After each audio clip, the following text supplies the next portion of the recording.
What's good, y'all? It's the Demouchets REACT, and we're back with another video. Who we got today, C? Today we're back with another American reaction. So excited about this video. If you're new to us And we're new to you, make sure you scroll down, hit that subscribe button, and turn on the post notification bell. because we're on the road to 200K. And we cannot get there without you guys, all right? Join the family without further ado. Let's get into the video. Let's get it. Lagos has a population of roughly 15 million people, which makes it the biggest city in Africa. Nigeria broke free from British colonial rule when we gained independence in 1960. And today, Lagos is a vast city that sprawls across 4 interconnected islands. Excited to present a diverse group of artists doing amazing work in the city of Lagos. Coming up in this episode of DW's Artsy Africa, we meet Taye Idao, who explores hair and identity through her complex multimedia works. We spend time with Kainebi Osahain, whose rich paintings are created across textured metal surfaces. Victor Eikameno shows us his iconographic works, inspired by his upbringing in Edo State. We meet the photographer Ayobami Ogungbe, who creates woven photographs. Abisola Omolade takes us into the fascinating world of Nollywood. Gotta see it, Performance artist Jalili Atiku presents his challenging new work. So let's hit the streets of Lagos. Man, hey, I'm excited. this is all different. Yes. Okay. So first of all, I want to commend them for not leaving out the hairdressers. Okay, well, maybe she's not a hairdresser, but using hair as art. Because a lot of times, baby, when I'm getting my hair done, baby, that's art. Okay, making it up. Yeah, it's just like makeup. Secondly, we are getting a diverse group of artists. Facts. I'm liking this because I'm seeing some parts of Nigeria that we have not seen before. Now y'all know we have like a good bit of videos in our African playlist. It's over 700 videos, so we have seen about a lot. Yeah. So for us to see things that we have not seen before, we're ready. Yeah, and I'm ready to see the art too myself. There's so much that they're showing right now that I even knew about when it came to art, like the layering. Yeah, you know what I'm saying? The weaving, was it? Yeah, there's so much. We're gonna check it out though. We're gonna dive deep into it. Let's see it.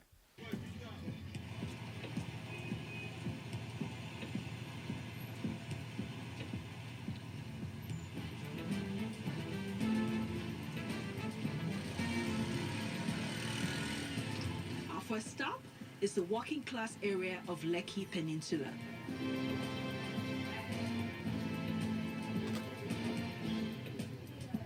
For us Nigerian women, our hair is very complex. It is political, it is cultural, it also has historical element. Taye Idao is an artist who embraces all of us in her work. Hey, Ty. Hi. Well, this looks amazing. Yeah. I'm just getting ready to start on the collage. Taye's visual language consists of depicting strands of I'm gonna show y'all one of my good ones. interwoven with coral beads. That is tough.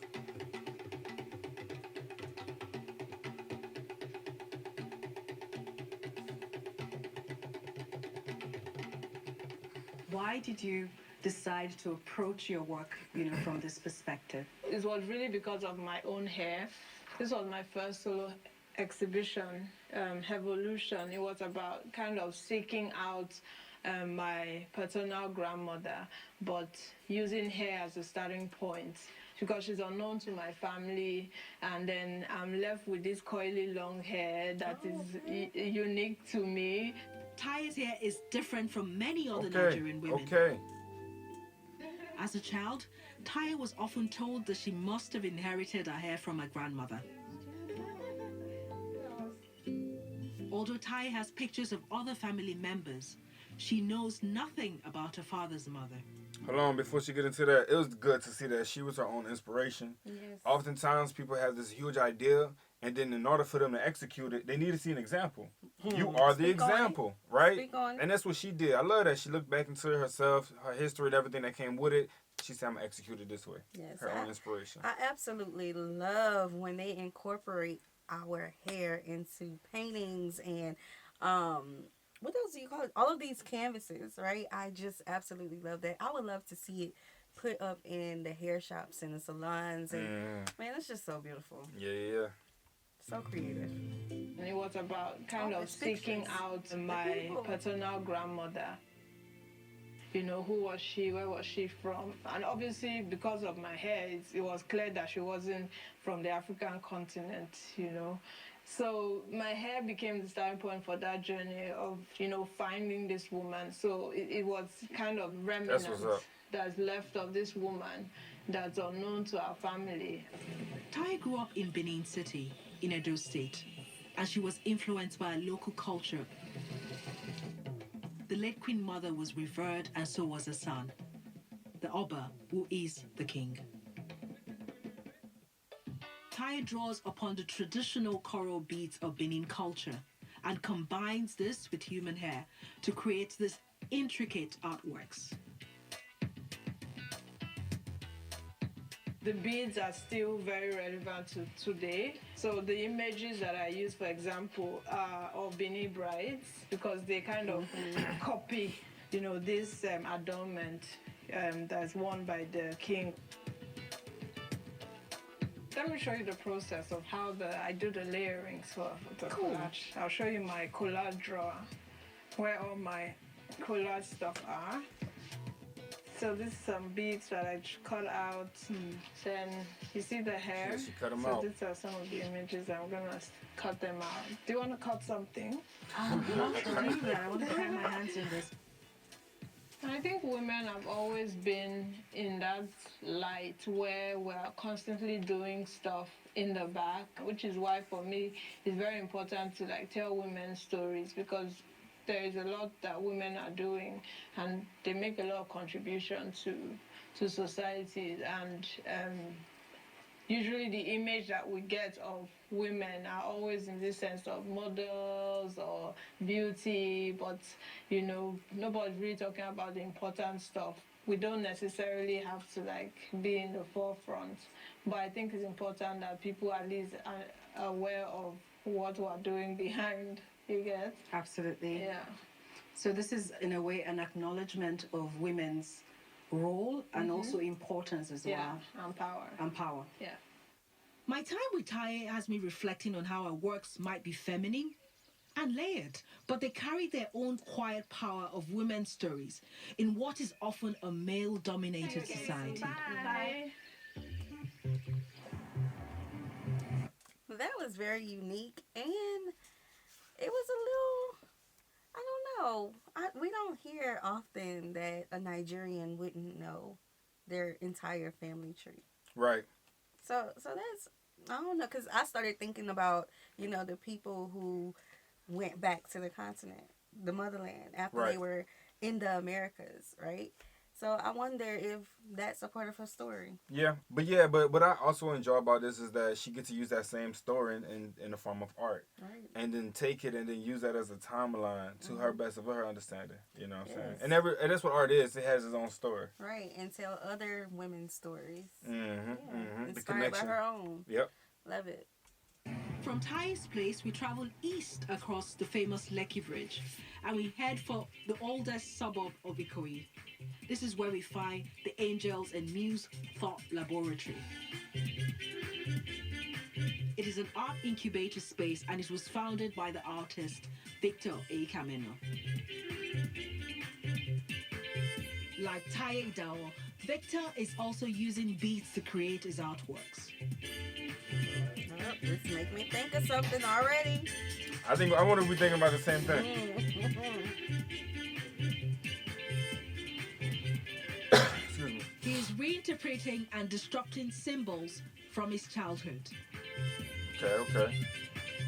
Grew up a Catholic, went to Catholic schools and everything, and these were some of the totems of worship or belief system that I had side by side with traditional growing up in the village. It's something that I've been familiar with all my life. So if you take a traditional African art out of where it belongs, does it have a different meaning when you use it for something else? You understand? So those are the two things that I'm kind of like working with when I started using rosary pieces. And when you look at them, what I'm signaling is the kingdom, is the king, is the way he would normally dress.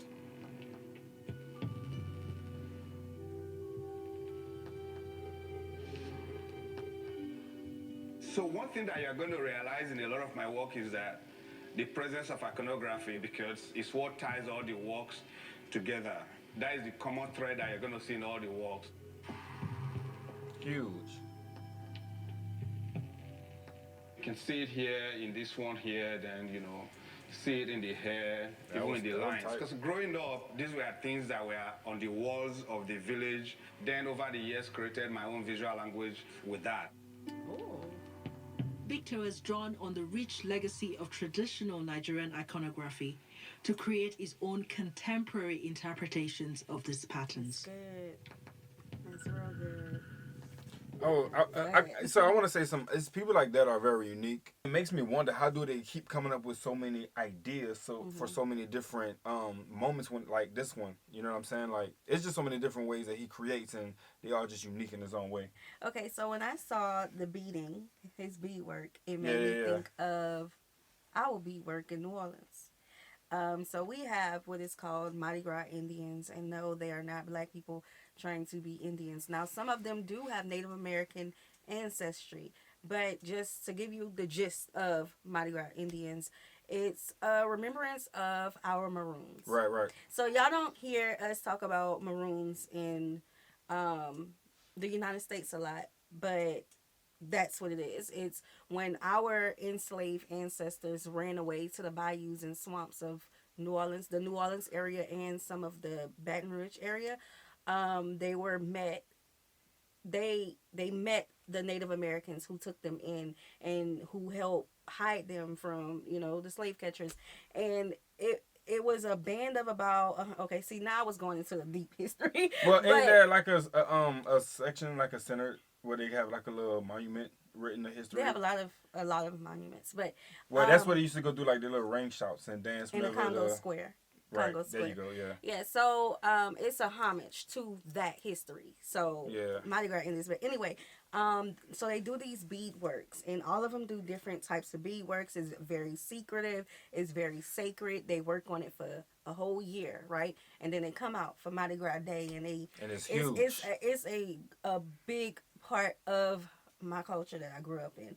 And that's what the beadwork reminded me of, because they make all of these pictures with these little tiny beads that they go hand by hand and do it. Yeah. And I would watch my cousins do it when I was young, and I'm like, baby, you gonna be all year for real doing all of that. So to see that was kind of cool. Yeah, it wasn't that for me. For me, the beadwork was just like back in the days, you know, the afros and stuff, when they had the beads hanging from the top of the door, and you would slide through there. Okay, all right. So the same beads were used, if you want to like kind of get an image, it was used for braids. Some people put it in their braids, you know what I'm saying, and kind of get their hair to hang. But I can see the design work hanging, and then as people walking to and fro, it looked like it's just a portrait or picture, but it's just designed within the beads. That's how I looked at it. But yours is just as dope, and I feel like that's very informative. People need to know about that, because it's still a story that a lot of people don't think about when they think about Mardi Gras, when they think about the decoration, how they come out. You know what I'm saying? So I think that's good. We love some beads, huh? No matter where we at. I see it in the Caribbean too. It's everywhere. Yeah. Victor is also an avid collector of Benin bronzes. Different. Look. Okay. So many different techniques, so many different styles. The Benin bronzes are a group of several thousand metal plaques and sculptures that are used to decorate the royal palace in the Kingdom of Benin, in what is today known as Edo State in Nigeria. In 1897, British troops removed them from Benin, and today the largest collections are to be found in Britain, Germany, and America.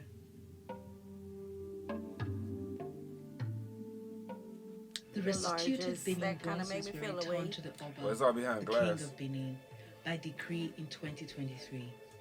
Where they will be displayed has not yet been decided.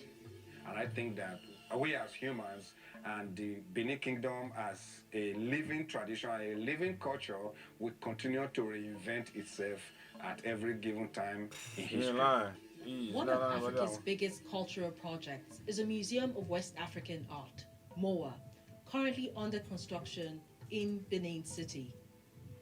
With 70% of Nigerians under 30, this museum will be a cultural center with a focus on contemporary art to inspire the next generations. I like that. That's good stuff. Victor exhibits internationally and he has studios in the United States of America and in Lagos. He also mentors emerging artists, and the photographer Ayobami Ogungwe is one of his proteges. You got a lot in his hands. So we have to be careful. Yeah. Ayobami has recently started creating large-scale works. Woo. Man, the talent just keep pouring out. Man, you have been busy. I've been trying to work on more personal stories. Okay. Like you advised. Ayobami's technique involves the interweaving of two photographs. And this is my room, and oh man, been putting myself. That's you, right? Yeah. This is great. I love it. I really love it. Thank you. It's almost like a hide and seek kind of weaving and out. Right. This is a very familiar style. I know about it. You don't see me. You see me. You don't see me. A while back, I was in a school, a kindergarten, and these kids were weaving colored papers. Right, and I just looked at it and I was really fascinated with the patterns they were able to come up with, and I was like, oh, and then something just told me oh, what if you wove your photographs? So I don't know if you remember this, but we were young, and the girls would have these long purple, pink, and white, and they would weave them and put it on their shoes, on their boot sacks. Ones, yeah. Right, that's what that reminded me of. So it's I used to love those things. They get mad creative. Pro. You see? And look. you know, baby, I'm a hustler. I was selling them. Yeah, them was what color flipping you them want? and everything. Okay, girl. It was such a vibe and style. It's once we put it in our hands and we got creative with it, it became it became a thing for real. For real. That was a good memory. Oh yeah, I felt that.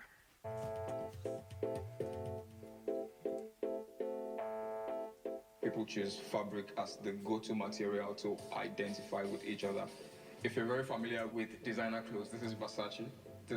But then it's like a knockoff, right? And then we have the situation where people choose this print fabric and then they cut their outfit from it just to identify with each other. So it could be a friendship, it could be tribal, just to have that sense of identity with each other.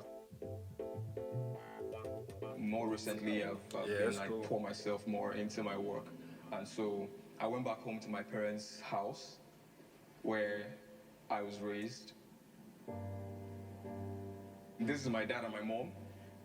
The title of this piece is Empty Nest. He did that. They had raised all their kids, and everybody's now out of the house. So I photographed them in front of the family car and in front of the house.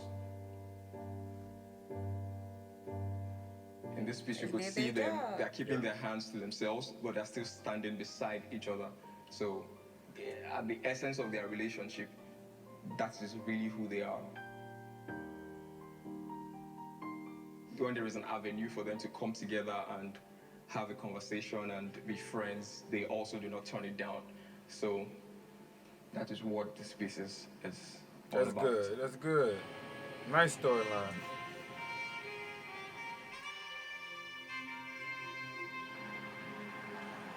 We leave Ayobami and journey to the suburb of Maryland to meet one of Nigeria's foremost contemporary artists.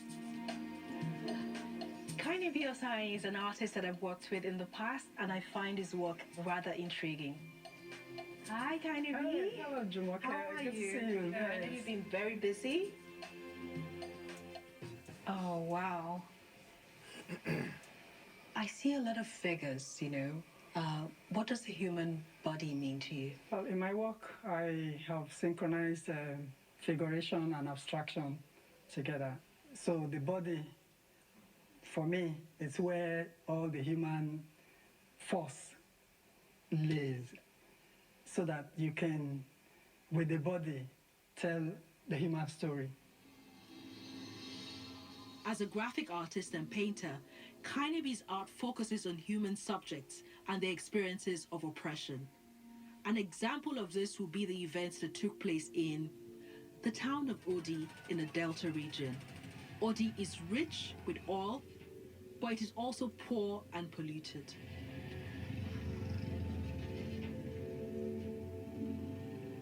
The Delta region lies in south of Nigeria. In November 1991, under the rulership of President Obasanjo, the Nigerian military took action against protesters in Odi in Delta region. Angry community members were demanding a greater share in the oil wealth. In 1999, I did some sketches when Obasanjo sent some military people to annihilate the women of Odi, or the people of Odi. Soldiers were sent there because they were protesting about the oil, and then some women were raped by these soldiers, and then that escalated into something massive, and then they started to kill these women. The sketch from the first painting I made about OD in 1999 triggered this particular work. And so it's a combination of what's happened and all the many atrocities that's happened that's brought ordinary man to tears in our country today. So here, I took it further by trying to even erase those memories like they did, the perpetrators did. And so by canceling out, you're giving voice, to that. So this black is technically like a strike through? The black is striking it. Strike through, and then you're sort of emphasizing to that. That is beautiful. Wow. I know that Kainebi has a new project in the works, so I offered to lend him a hand. Okay, so you pick the aluminum cans that's flattened, and then you take it to the I love the different board, textures. place it how you want, and then you tap. This is so much fun and enjoying this. And also, I think there's some element of therapy in this as well for you. Yeah, I was just thinking about that. Yep. I enjoy it. It's playful for me, especially. This is not bad at all. Listen, we have to respect our artists. We're artists as well, too. Right? We have our perspective. Shout out. Our respective arts, right? Respect artists, okay? And take care of your artists. They could be doing so much more damage. But we decide to put it in our arts. Okay? We could be crashing out. I'm saying, but the art saved us. For real. Let's just say it like that. For real. And I feel like that, like she mentioned, it is therapeutic though. So many different forms, however your art may look. Once you get into it, don't let it go, because it does protect you. It keeps you. You know what I'm saying? It holds you, and it almost isolates you at the same time, because it's just that personal. It lets you get your thoughts out. Yeah. It lets you, it heals you. Like, around last year, I was in this little phase, and I just had to get it out. And I spent I spent 2 weeks. It was 2 weeks? It was about 2 weeks that I spent just doing this art. I can never put a time on it, because once she's in there, once she's in a zone, it's like it's been a long time since I've been in the zone like that. I was spending 9 hours in isolation working on my craft. Yeah. Okay? So we're artists and we're sensitive about our stuff. And it comes from a real place. So don't be super critical. Okay? Just build a relationship with that place, and then you'll get more bright ideas. We not making headlines doing other things, okay? it get crazy. You can double up as your assistant. I look like a face right there. Leaving behind Kainebi, our DW Artsy Africa journey now takes us downtown, where the streets of Lagos are often used for film shoots. Nollywood, Nigeria is known for its huge cinema industry called Nollywood. It is the second largest film sector globally and was worth an estimated $6.4 billion in 2021, generating roughly 2,500 feature films a year. Hold up. Wait a minute. Now y'all know. I know the movie. I never know the title. Oh, Lord. Okay. I'm going to be able to help you. Let's see if I can help you. This was during... No, you didn't watch this with me. This was during the pandemic. I watched a Nollywood movie.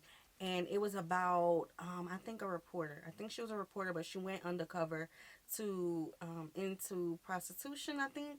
And she ended up at this house, and she called her partner to come meet her, to rescue her, because they was about to get, they put them on a bus, and they was about to ship them off. And once they got over the water, no stopping them. Right. I think they was going to I'm familiar with Asia or somewhere. I'm familiar with that. Yes. The reason I'm asking y'all about that, because the friend got there, but the man, the handler, he punched her and knocked her unconscious, and she ended up going across. I'm asking because I don't like the way that movie ended, because it hung, it was a cliffhanger. Well, part 2. What's the name what I'm talking about, yes. Yeah, I need the name of it, because I feel like I watched it. Yeah. I'm not sure. I probably told you about it. Probably because it was a really good movie. Yeah, probably what it was. Probably told me about it. Where's part 2? Let me know. Okay. Was she trying to get on the bus? Was she trying to get on the bus at the end? Kind of like to get away or no? To rescue the girls. I think it's something about, yeah. Omalade is a well-known production designer putting a visual stamp on the screen. Visual. We travel to the suburb of Magodo, where Abisola has her office. Welcome to my production space. Please come in. Let me show you. These images are from some of the film sets that Abisola has designed. She's worked on projects such as family and crime dramas and commercials. This is my office.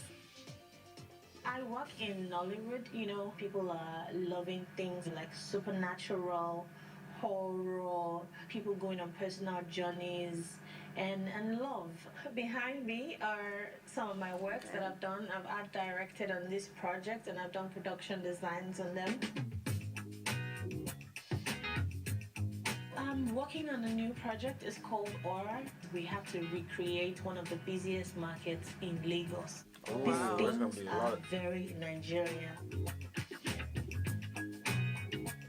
I just love art so much, and it's very instrumental to my work.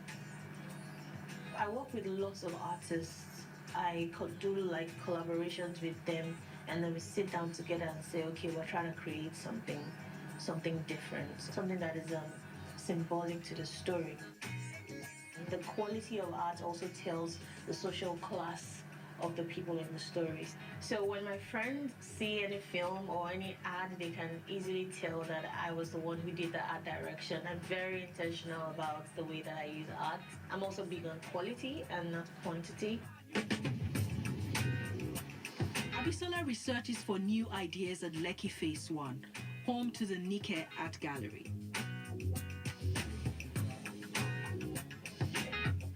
This is the biggest art gallery in West Africa, and Abisola comes here to find pieces for her films from this collection, which covers contemporary as well as traditional art. Talent, man, talent. Keep watching Nollywood if you want to see my work.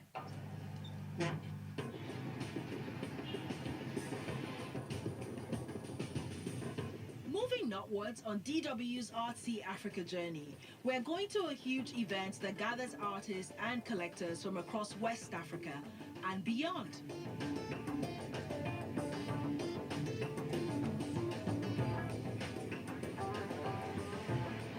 Now we're at Artex, the premier art fair in West Africa, and we're here to see the very best of art, from curators to artists to art collectors and enthusiasts.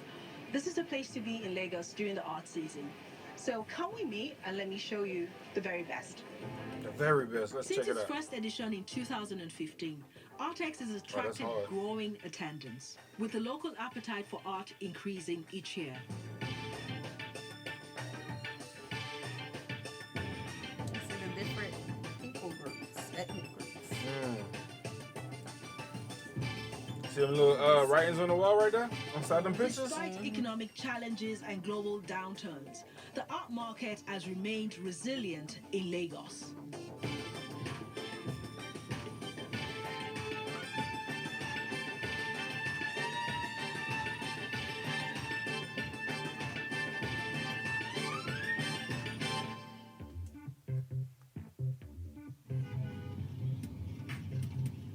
Leaving behind Artex, we travel an hour east to the working-class suburb of Ejigo.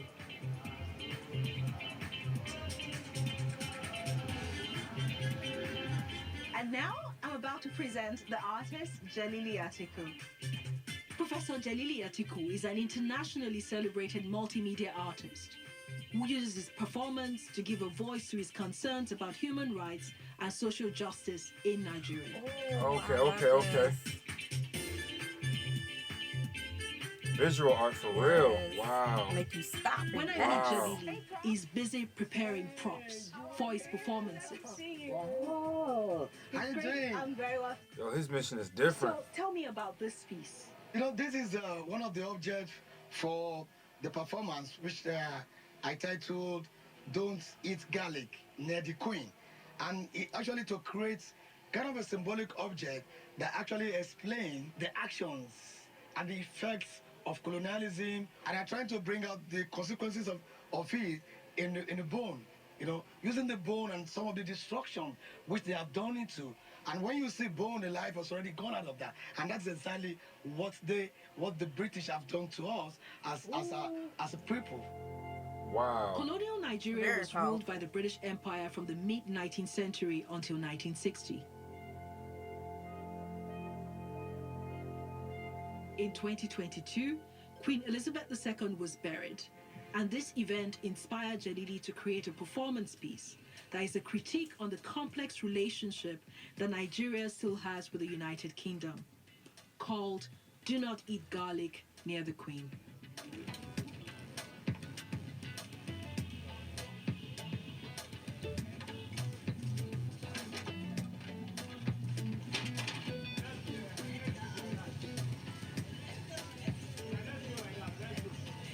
The death of a queen is actually the death of colonialism. I was in London during the Queen burial. I went to the palace. I saw millions of people trying to pay homage to her.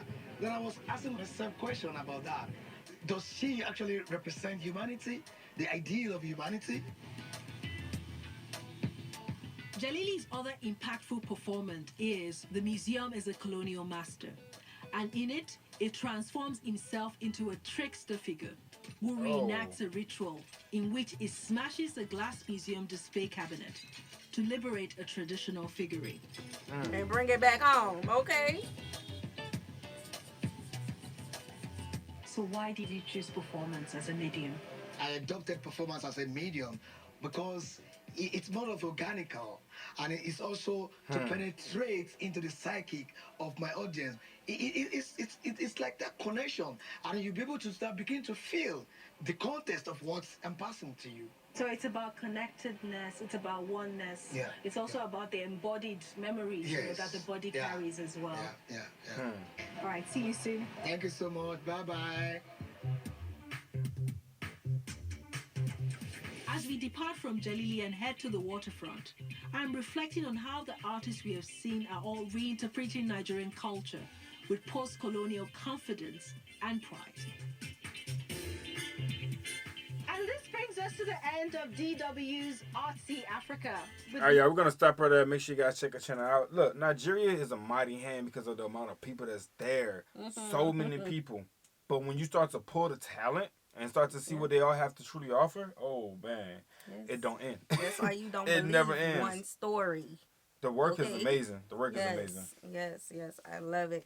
My favorite one was the end performance art. I think that was the hardest one, too. Yes, because it tells a story. And most times when you're watching performance art, they don't say anything. And it's just quiet, and everybody is like, ooh, ah, oh. Yeah. You know? Yeah, definitely. That art is definitely a different one. You got to be confident, you know what I'm saying? Because you're actually walking with the piece. Yeah. You are the piece. You are the art. You the art. Yeah, definitely. Yes. All right, y'all. Let us know which one was your favorite one. Let us know if you are an artist. What do you do? Yes. Let the people know how they can support you and see your work. Definitely. Okay? Comment section is open. Blow it up. Put it in there. All right, y'all. We hope you guys enjoyed this video with us. Be sure to subscribe. We'll see you soon. Peace.